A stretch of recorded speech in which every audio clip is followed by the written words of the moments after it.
So in this unit, we're going to talk about inequalities in geometry. And just remember when you learned back in elementary school about inequalities that the alligator's mouth is opening towards the bigger number. We know 8 is greater than 3. So we're going to talk about this with geometry and different figures and specifically the triangles, and we'll take a look. So here they tell us, they give us a little bit of information. You're trying to make a conclusion. And we know how to mark our figures when we have equal sides or equal angles, but I'll do something a little bit different just to depict on my figure what's going on. So they tell us here that AC is bigger than AB, so maybe I'm just going to put some big squiggles on AC and some little squiggles on AB. So that tells me that AC is bigger than AB. And then they also tell me that AB is bigger than BC. Let's see if I can get this almost straight right there for BC. So when you look at all of that, hopefully you're making the same conclusion that I am here, is that AC should be greater than BC. Now let's take a look at this next example. So here they tell us that the measure of angle BAC plus the measure of angle CAD. Hopefully you're thinking about this as an angle addition postulate. So this should be angle BAD. And so if we know that these two smaller angles add together to give you the bigger angle, then if you look at angle BAD, that angle right there has got to be bigger than angle BAC. So it's greater than angle BAC, and angle BAD, that overall angle, also has to be bigger than that smaller angle CAD. So that's just to get you warmed up a little bit as we're talking about inequalities. And now I want to go over some properties of inequalities. So first of all, you see that we have, if A is bigger than B, right? So we know A is bigger than B, and they say that C is either greater than or equal to D. So what they've ended up doing here is they took the C and D and they added it to both sides of the equation. So you can see that we have the bigger numbers over here being added together and the smaller numbers being added together over on the other side. So our inequality here is going to stay the same. Sorry, I was trying to give you a highlight and that's not a highlight. So your inequality stays the same here. It's still valid because we added a bigger number to the bigger side and a smaller number to the smaller side there. Okay, so let's keep going. So again, here we know that A is greater than B.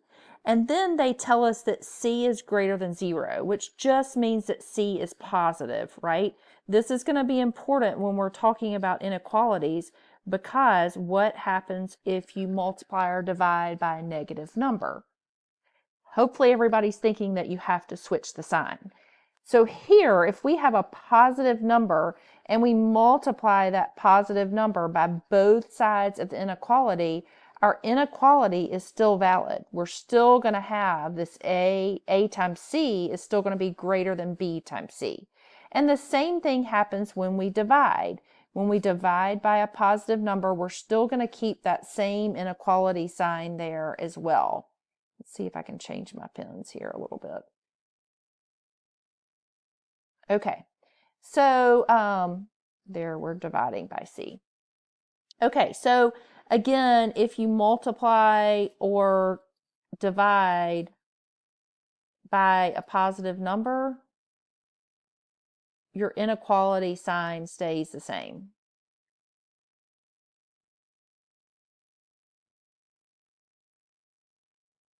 So now what happens if we, in this next one, if we multiply or divide by something that is less than some number that's less than 0, which means it's going to be negative.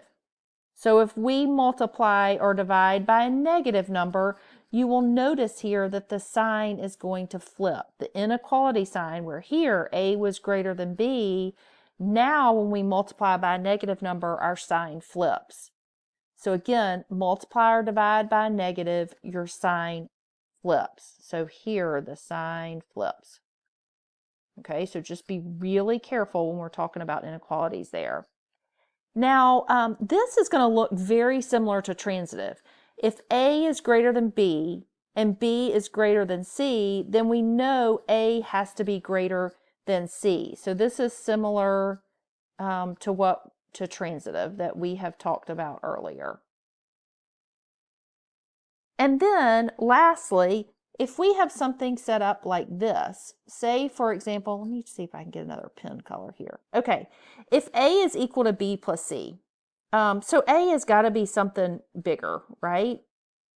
Which means that B and C have to somehow be smaller, right? Because they add together to equal A. And if we know that in this particular case, is C is greater than 0, if it's a positive number, then A has to be bigger than B. Because remember, A was bigger than B, which is smaller there.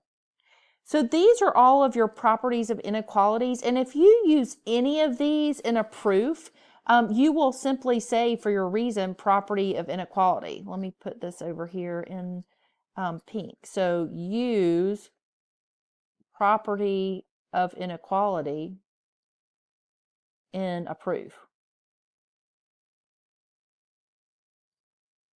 Okay, so let's keep going down and take a look. We're going to actually go through a proof right here. So they tell us here that AC is bigger than BC. So I'm going to put that, I'm going to kind of do my big squiggles here. So AC is bigger than BC. So I can see that in my figure. They also tell us that CE is greater than CD. So I'm going to put that on my figure so I can see that. Okay, so we've got that given information as our first step in our proof. And overall, we're trying to prove that AE, this entire segment right here, is bigger than BD. So hopefully you're thinking, oh, I've got, like in step 2, AC plus CE, that should equal BC plus CD. That's actually the wrong symbol there. If you have AC, which is bigger, and you add CE, which is also bigger, right? We added CE right here, and then we added CD to BC. So we added big to big and small to small. So your inequality should still be valid, where AC plus CE is greater than BC plus CD. Now, this is just one of our properties of inequality that we just talked about up here. So our reason is just going to be properties or property of inequality. You don't have to specify which one. You can just say property of inequality. That's totally fine. So remember, we're trying to say that this whole AE is greater than the whole BD. So hopefully you're thinking through what the next step is. And I hope you're thinking segment addition postulate. So segment addition postulate. Because somehow we have to pull in those entire segments, AE and BD, into our proof. So we know that AE is going to equal AC plus CE by segment addition postulate. And on the same hand, BD is going to equal BC plus CD. And so now when you take a look, we can actually use some substitution here because we end up having,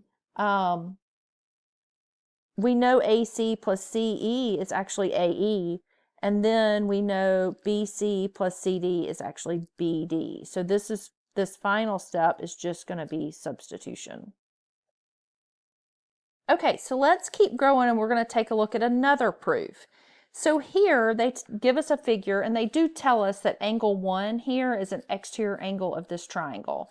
And we're trying to prove somehow that angle 1 is greater than angle D and angle 1 is also greater than angle E.